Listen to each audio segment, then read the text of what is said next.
Good Friday evening and welcome to the NCWLIFE Evening News. I'm Grant Olson.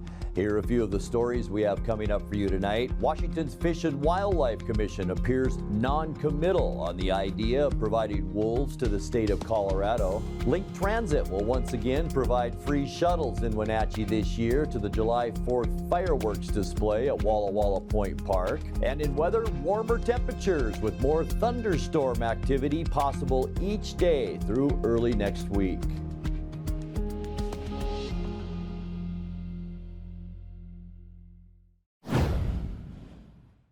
Today, mountain rescue workers recovered the last human remains from an ill-fated climbing expedition that ended with 3 people dead in February. The Chelan County Sheriff's Office says the body of 66-year-old Yoon Park of New Jersey was found by a hiker yesterday. It was near the base of Kolchuk Peak in the Enchantments and then helicoptered from the site just before noon today by a flight team with the Snohomish County Sheriff's Office.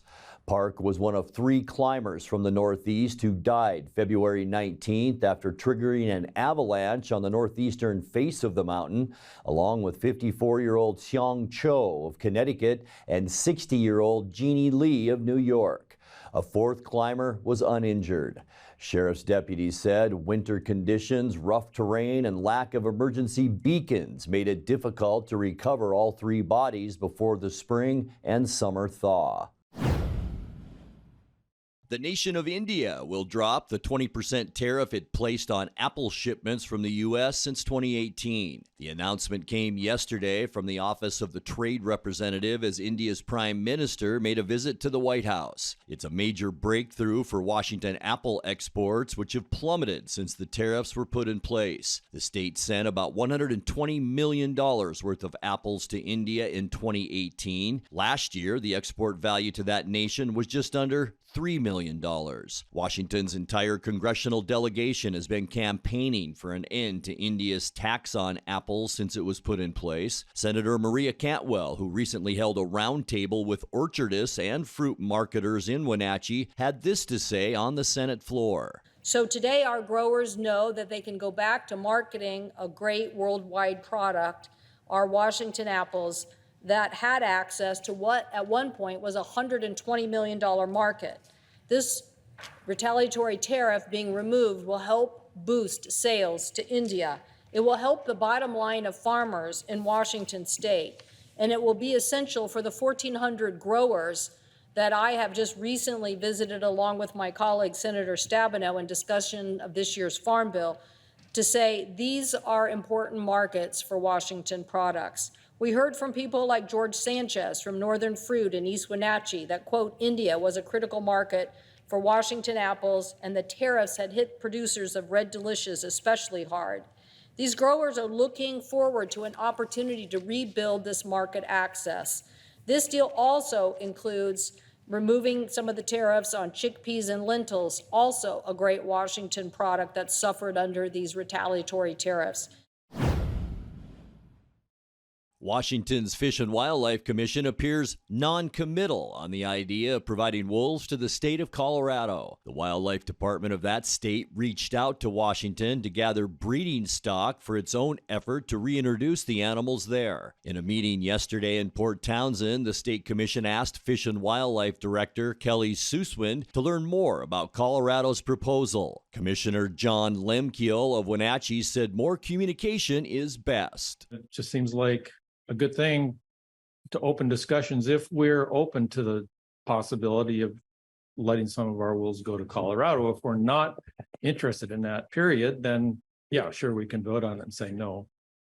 I mean, what's the harm in opening discussions with Colorado? What do they want exactly, and how many wolves do they want, and when would they want them? Seems like that would inform whatever decision we make.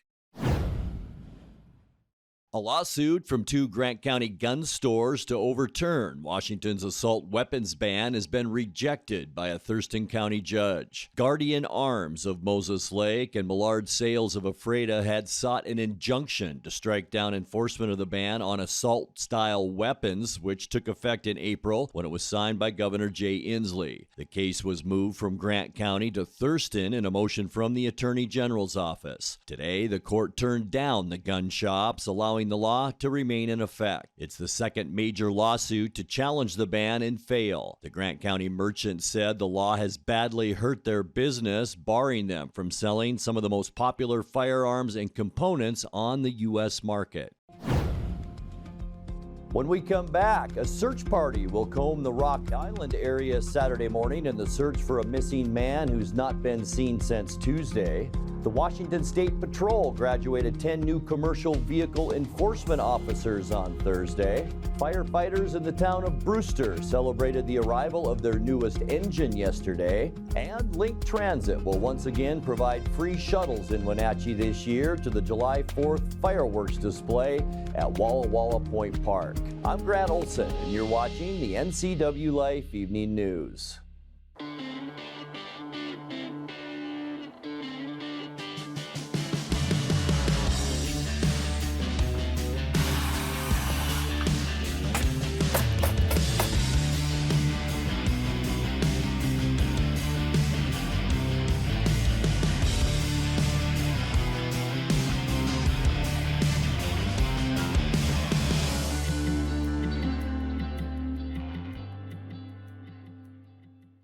Blue Lagoon Pool and Spa, located on South Wenatchee Ave, has the largest selection of spas and swim spas in town. Stay cool this summer in an artesian swim spa and use it all year long. We enjoy helping families reconnect one spa at a time. Hot tubs are proven to improve sleep and decrease arthritis pain. Our passion is water, so please bring us a water sample, and we will help you diagnose your pool or spa water for free. Blue Lagoon Pool and Spa, your pool and spa experts. A search party will comb the Rock Island area Saturday morning in the search for a missing man who's not been seen since Tuesday. Jesse Robert Cadenas is 25 years old and autistic. He left his home on Hammond Lane in Rock Island about 8 a.m. Tuesday riding a gray bicycle. Douglas County Sheriff's deputies and the East Wenatchee Police Department say they're actively looking for Jesse, whose family fears for his safety. He's 5 feet 6 inches tall and 120 pounds with brown hair and brown eyes. Last seen wearing a tank top or possibly a blue plaid shirt. Volunteers for tomorrow's search should meet at Rock Island Elementary at 10 a.m.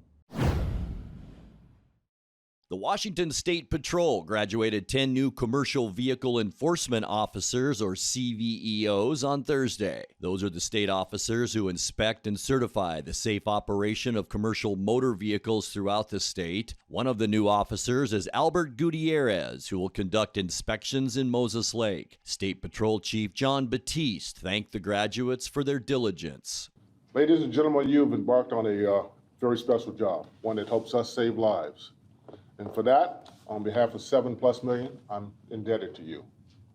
I thank you for your willingness to come on board and help us preserve our infrastructure and also help us protect lives. The inspections that you conduct on trucks means that there's a possibility that we can prevent something tragic from happening. And I thank you for that. Firefighters in the town of Brewster celebrated the arrival of their newest engine on Thursday. Tradition calls for new fire vehicles to be pushed into the station, and the volunteers of Douglas Okanagan Fire District 15 turned out in strength to do just that. The truck is a Spartan Class A urban interface engine. It's the first of 2 such vehicles scheduled to arrive in Brewster to help manage brush fires that threatened inhabited areas. Link Transit will once again provide free shuttles in Wenatchee this year to the July 4th fireworks display at Walla Walla Point Park. The shuttles run continuously from behind J.C. Penney at Valley North Center into Walla Walla Point Park starting at 7 p.m. on the 4th and will continue until 9:15 p.m. Return trips begin after the fireworks show concludes, running until about 11 p.m. The service helps minimize parking problems and congestion at Walla Walla, where the fireworks are scheduled to begin about 10 p.m. along the Columbia River. The shuttles are wheelchair accessible. Round trips between J.C. Penney and the park take about 15 to 20 minutes. Coming up next, if you heard sirens and saw a large emergency response today at Wenatchee Valley College, you saw a planned community safety exercise. We'll tell you more in tonight's feature story. Warmer today and this weekend with a chance for late-day thunderstorms through next week. I'll have all the details in your complete North Central Washington weather forecast. That and much more still to come tonight. Please stay with us. Hi everybody, Dan Coos alongside Jesse Coble from Alpine Air. My heat pump there's like steam coming out of it. It's making weird noises. Is this something I need to be concerned about? No, Dan, that's normal operation. Refrigeration technology steals heat from the outside, transfers it to the inside, and it creates frost on your heat pump. The defrost cycle melts that off, which creates steam and a little bit of noise. That makes sense. Turn to the experts at Carrier and Alpine Air. For heat and air, call Alpine Air. Thanks, Jesse. Thank you. This is it. The RV sales event of the year is happening now at the Town Toyota Center during the Summer Getaway Sales Event. Choose from the best brands, Grand Design, Flagstaff, Thor, SMC trailers, and more. Over 600 RVs to choose from. Payments just $239 per month and $2,000 over JD Power for your trade-in. Plus, get a Yeti cooler and Traeger grill with your purchase. Don't let these summer deals get away. Sale extended. 5 more days ends June 25th. The hottest deals at the Summer Getaway Event. Now at the Town Toyota Center, just off Walla Walla Avenue. Hurry in today. In tonight's features story, if you heard sirens and saw a large emergency response today at Wenatchee Valley College, you saw a planned community safety exercise. Wenatchee Valley College, the Wenatchee School District, Confluence Health, local EMS, police, and fire agencies all partnered today to practice an active shooter drill. The simulation practiced real response from a 911 call inside Sexton Hall to emergency alerts and specialty makeup applied to volunteers who had their vital signs detailed on cards they wore. The volunteers, who were mostly Confluence Health employees, were asked to act as though it was a real event by screaming, and there were real gunshot sounds from a paintball gun. Media outlets were asked not to film the police response in action, but NCWLIFE News spoke to lead personnel and a volunteer who was taken into a life flight helicopter to hear more about the drill and active shooter training. It was real, right? And then I was just running through here yelling, gun, gun, gun, gun, right? Because at that point I'm thinking like, okay, one, my patient's like shot twice, and I'm like, two, like in this real scenario, like I'm the first one going down, right? So I'm thinking like, okay, just warn the other people to like run into their classroom and hide. But no, it was scary. It was really scary. And then again, like hearing like the gunshots and like the people screaming in the classroom, like that was like crazy. Active threat incident training like this is pretty much annually, and for many years it didn't really cross organizational boundaries or agency boundaries. We cross agency boundaries with it all the time. Our SWAT team, of course, trains for this all the time, and our SWAT team is regional. It's the 4 agencies plus a fish and wildlife guy right now, and so they train for this stuff all the time. That's what they do. They train every month. And so for the more line level and the more regular patrol level guys, at least once a year, and we are cross-pollinating now all the time. The thing that we'll be adding the fire guys in, because we need to transition more rapidly to how do we get fire and EMS in here. This is the first time that we've done one of these exercises where we pulled fire and EMS into the building this fast, because that's what works. So we should do that. We should get better at that, and that takes a lot of discussion with the fire department. So it's a newer thing. We'll get better at it, and we'll do it more. We should only move as fast as we can do work accurately, whether that's shooting, seeing, searching, whatever it is. And what felt like today was they moved as fast as they could do things. And that's all we can hope for. It's the same thing with our EMS folks, our fire folks, with everybody. Only move as fast as you can do your work accurately and safely. At the college, we're ironing out our 911. What does that look like? How do we report? And because we're an open campus, it's a little bit different. It's more like, you know, your business or wherever you happen to be, unlike the K through 12 where they have kind of a single point entry, and they're very dialed in just because their requirements are a little bit more strict. So we're trying to get everybody attuned to emergency processes that are really transferable everywhere. I think we're prepared, and I think it's a perishable skill that we need to keep practicing. So I will never say we've done it and we're good. I just won't. I mean, that's why law enforcement keeps practicing, because it's just so perishable. Time now to take a look at your North Central Washington weather forecast. Hope your Friday was a good one. Beautiful day out there. Although, as we've seen the past couple of days, a lot of cloudiness did move in over the afternoon hours. This is a shot looking down the Columbia River. Turtle Rock right there, and of course Highway 97. But yeah, we did see thunderstorm activity, and get used to that. We are going to warm up each day, and it's going to get downright hot next week. But yeah, thunderstorms are possible right through next week. I'm thinking at least through Wednesday of next week. And I've said it before, if you do have outdoor plans over the next few days, keep your eye on the sky, because a lot can develop, and it can develop very, very quickly. We could see localized heavy rainfall, pea-sized hail, and even some gusty winds. But enjoy the nice weather while you can. And it was a nice one today. 84 unofficially our high temperature. That's above where we should be for this time of year. 80 is our normal high. Our record, it was a scorcher back in 1992, 105 degrees. This morning, pretty much in the ballpark where we should be for overnight lows and normal. 54 this morning, 56 is our normal low temperature. Our record in 2009, 46 degrees. Sunrise this morning, 5:04, and it sets tonight at 9:02. Let's take a look now, getting you into the weekend. What are we looking at as far as temperatures on Saturday? And they'll be a lot like today. 86s for Moses Lake, Ephrata, and Quincy. 85 in the Wenatchee area tomorrow. A lot of us mainly in those middle 80s. Even a beautiful one up at Lake Wenatchee tomorrow with a high temperature of 80 degrees. Tonight we can expect mostly clear skies. It will be a bit breezy. Breeze comes up at nighttime lately. Mild temperatures tonight with overnight lows near 60, somewhere in those upper 50s, and lots of clear skies tonight. For Saturday, mostly sunny and warm. We will see a high temperature mainly in the mid 80s tomorrow. Just keep your eye on the sky. Most of the thunderstorm activity will be to our north on Saturday. Looks like a beautiful day here in the Wenatchee Valley. For Sunday, beautiful. Mostly sunny skies out there. We will warm up a little bit into the mid and even upper 80s for Sunday. On Monday, mostly sunny, and now we're getting downright hot. High pressure is intensifying off the coast, but we do have little disturbances that will kick off some thunderstorm activity on Monday.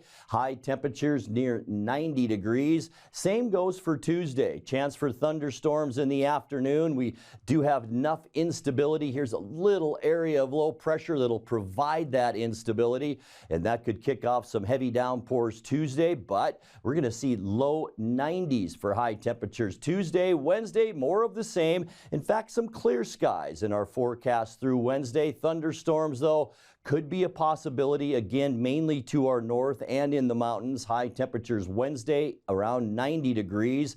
And then for Thursday, sunny and still hot. High pressure all over the west, and that'll keep most of the thunderstorms away from us, pushing them into Montana. And we have a swath of clear skies along the west coast for Thursday, with high temperatures again staying right around 90 degrees. Let's take a look now at your 7-day forecast. Near 60 overnight tonight. Could see some thunderstorm activity. It should be tailing off tonight. Mostly sunny and warm for Saturday. Beautiful on Sunday and 87. Remember, thunderstorms are a possibility right through this forecast. Mostly sunny, 90 for Monday. And we're going to stay right around 90 degrees from Tuesday right through Thursday, with mostly sunny to sunny skies. And that's a look at your North Central Washington weather forecast. Coming up next, tonight's sports report with Dan Kuntz and more as the NCWLIFE Evening News continues right after this.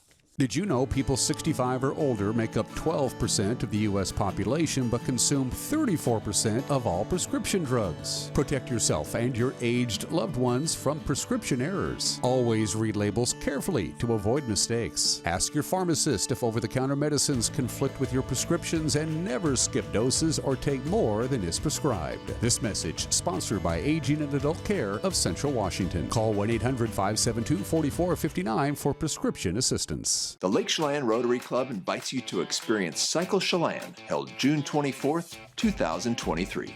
Pick your thrill from 4 rides: the Metric Century Challenge, Cycle Divino, the Lake Loop, or the Butte Blast. All profits from Cycle Chelan are used to support student scholarships and other charitable activities of the Lake Chelan Rotary Club.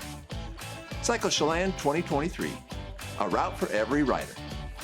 Pick your thrill today. The Mariners salvaged a victory in the Bronx last night. In fact, they blew open the Yankees. The final was 10-2 at the Big Ball Yard for the first time in this series. The Mariners put up crooked numbers in the first 4 innings. They scored 4 in the first, 2 in the second, 2 in the third. Rolled from there. Brian Wu gets his very first major league win. Just underway. Julio breaks for third. Line drive into the gap. Bader will not get it. Julio will walk home. France will hold it second. Teoscar Hernandez, an RBI single. Mariners score first. It's 1-0 Seattle. There you go down the line. Foul ball. Scoring is Ty France. Teoscar Hernandez right behind him. 2-run double for Eugenio Suarez, and the Mariners an early 3-0 lead here at Yankee Stadium. Hey now. Cal at third, Gino at second. Line drive, right field, Mike Stanton. And Carlos Stanton, beg your pardon, and scoring on the play. Cal Raleigh, Mike Ford gets the job done. 4-0 Mariners. Here's Colton Wong. Colton Wong rides one high, deep, far right field. Bye-bye! Colton Wong makes it a 5-0 lead for the Mariners here in the second inning. It's his first home run as a Mariner, and they're not happy here in the Bronx. Colton Wong, big-time fly ball. Now you want to talk about a monkey off the bat right now for Colton Wong. Boy, he got that up in his eyes and turned on it. See you later. Here's Ty France, hit by a pitch. Here's a high drive, deep left center field. That ball's carrying out of here. It's 6-0 Seattle here in the second inning. Ty France with home run number 7 in the Bluebirds at full volume here at Yankee Stadium. The Mariners offense has erupted. RBI number 33. Man, did he get all of that, baby. The Mariners have another base runner, and that brings up Mike Ford. This is off the very end of the bat and bobbled over there at third base by Donaldson. Suarez running to a vacated third. It's off of Herman's glove, and Gino's coming all the way around to score. It is the Mariners' night. 7-0 in the third inning. That was remarkable. I mean, you got a chaos ball smile out of Scott right there as Gino made his way down the steps. Throws it behind Herman, and Gino never had to break stride. Sure. Caballero, fly ball out to Bader in center field. Ford is at third. He tags and makes his way home. Second sacrifice fly tonight by the Mariners. They add on another run. It's 8-0 with 2 outs in the third inning. Teoscar drove in the first run of the ball game tonight for the Mariners. An RBI single back in the first inning. Teoscar, a bolt out to center to the monuments, and it's gone. Teoscar Hernandez with a big blast out to center field. His 13th. 6th career home run in this ballpark. Big salute to Maniaca. That ball got crushed. Scott Service's words before the game: got to be ready to compete in the first inning. Man, has that been borne out here. Cal laces this out to right field, and this ball is just over the wall for a home run. Teoscar and Cal Raleigh go back-to-back in the 4th inning. It's the 4th home run for the Mariners tonight, and they have just poured it on the Yankees here in the Bronx. Well, actually trying to put it into it here. The 2-2 pitch. He got him. A resounding and necessary and gratifying win. After the game, manager Scott Service said it was nice that the Mariner offense got going early instead of waiting later to score runs. You know, we did not wait to get into the game. We got on the attack mode early on and certainly paid off. And it's nice to give Brian Wu a little working room out there. You know, first time obviously pitching in this stadium, fourth career start, threw the ball really well. They took a lot of pitches. They made them work, as I figured they would. But excellent outing by him. Obviously didn't give up a hit there till the sixth. Just a nice win. We needed it. We hadn't done anything here offensively for a few days, so nice to get a lot of guys chipping in, contributing. Nice win, nice bounce back after a rough night last night. Good for Colton Wong. It has been a rough couple months, and nobody happier than me to see him, get the first homer.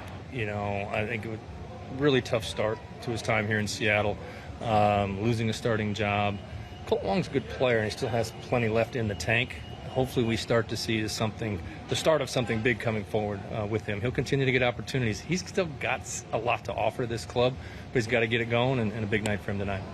Teoscar Hernandez, 3 for 4. He scored a couple of runs. Eugenio Suarez, couple of hits, couple of runs. We like that. And now the Mariners are in Baltimore as we speak, taking on the Orioles. First pitch was a 4:05 this afternoon. It's on Root Sports Northwest. Don't change the channel. We need the ratings. Only one other game involving the American League West on Thursday. Oakland losing to Cleveland 6-1, so the Guardians sweep the Athletics. The standings, Texas, Houston, and LA all didn't play yesterday, so the Mariners gain a half game on top of the top teams in the division. The Wenatchee Apple Sox swept 2 7-inning games. They got the better part of Kamloops in both games. Yesterday in the opener, Wenatchee brought a whole bunch of men to the plate, 8 men to the plate, and they scored 4 runs in the very first inning. Cruised from there. The final was 9-6. Central Arizona's Marcus Harrison was 3 for 4 with a run and a couple of RBIs. UC Santa Barbara's Josh Williams, 2 for 2 in the leadoff spot. He scored 3 runs. Bryce Johnson worked 4 innings of 3-run, 3-hit ball for his first win in the Apple Sox uniform. Then on the nightcap, Wenatchee banged out 4 doubles and completed the 3-game sweep, 9-5, the final there. Toby Harrer, he earned his second win on the mound for the Apple Sox. He tossed 4 innings of 2-run ball with 5 strikeouts. UC Irvine's Frankie Carney was 2 for 5 with 2 runs, and Stanford's Sebastian Davis went 3 for 4 with a run. They're back home tonight, 2 games, tonight and tomorrow night, non-league games against the Northwest Star Academy. Tonight, you can bring your dog to the ballpark. I kid you not, it's Pooch night. Don't forget, though, your dogs have to stay on a leash, just like me. All right, to the scoreboard. In the West Coast League from our friends at Les Schwab, it looks something like this. Victoria scored 3 runs on wild pitches in a 5-run 6th inning. They held on to beat Edmonton 9-7. Will Armbruster and 3 relievers combined to allow 1 run on 3 hits. Bellingham knocks off Kelowna 4-1. Owen Alsop and Camden Kester each had 2-run base hits in a 4-run 7th inning for Port Angeles. Lefties beating Nanaimo 10-3. Jackson Nicholas 2 for 4 with a run and an RBI to lead Ridgefield to a 4-1 win at Yakima Valley. Portland's Murphy Ganger threw 4 1/3 innings of scoreless 1-hit relief to help Portland shut out Cowlitz 7-0. Charles Updegrave was 2 for 3 with 2 runs and a solo home run to lead Springfield in a come-from-behind 6-5 win over Bend. In non-league play on Thursday, Caleb Gray 3 for 4 with a run and an RBI to lead Walla Walla over the Northwest Star Academy. Luke Stutzman pitched 6 innings of shutout ball with 7 strikeouts and 1 partial score. Corvallis 18. So the standings, Bellingham and Victoria continue to lead the North. Wenatchee right behind them, but we're running out of time, folks. Time is winding down for the first half of the season. And the big rigs are back tomorrow night at Wenatchee Valley's Super Oval. It's the last time the big semis were down here was before COVID, but they're back. Semi-trucks without a trailer running around the quarter mile. It'll be a lot of fun. Also, the Plum Perfect Roadrunners will be going on, the Northwest Pro 4 trucks, the Angel Bellbonds Bandoleros, and the Northwest Vintage Modifieds. Gates open at 4:30, racing at 6. And those are just some of the games that people are playing. Have a great weekend. On the next edition of Wake Up Wenatchee Valley, we're counting down to our nation's birthday, the big party right here at Walla Walla Point Park again this year. Fireworks, music, entertainment, and the title sponsor, once again, is the Salcedo Group. Malachi Salcedo will be my guest. Looking forward to it, yeah. So the 4th of July is coming up soon. We're excited to be the sponsor. I think this is our 6th or 7th year being the title sponsor for the 4th of July celebration. It's an opportunity for everybody to come down, celebrate our country, enjoy good food, enjoy festivities. At night there'll be music, there'll be fireworks, it's going to be beautiful weather. We encourage everyone to come down and enjoy celebrating the founding of our country. And on behalf of all of the employees and families that represent Salcedo Group, we just want to say thank you to the Wenatchee Valley. And this is one of the many ways we can say thank you, by helping to sponsor our Independence Day celebration. And you can test the color on your TV. His shirt is orange on the next edition of Wake Up Wenatchee Valley. And that will do it for our newscast tonight. For more on these stories and other news from around North Central Washington, you can find us on Facebook or our website at ncwlife.com. And remember, if you see news happening, we'd like to hear from you. You can send us an email at news@ncwlife.com or give us a call at 888-6295. I'm Grant Olson. Thanks so much for being with us, and have a great weekend.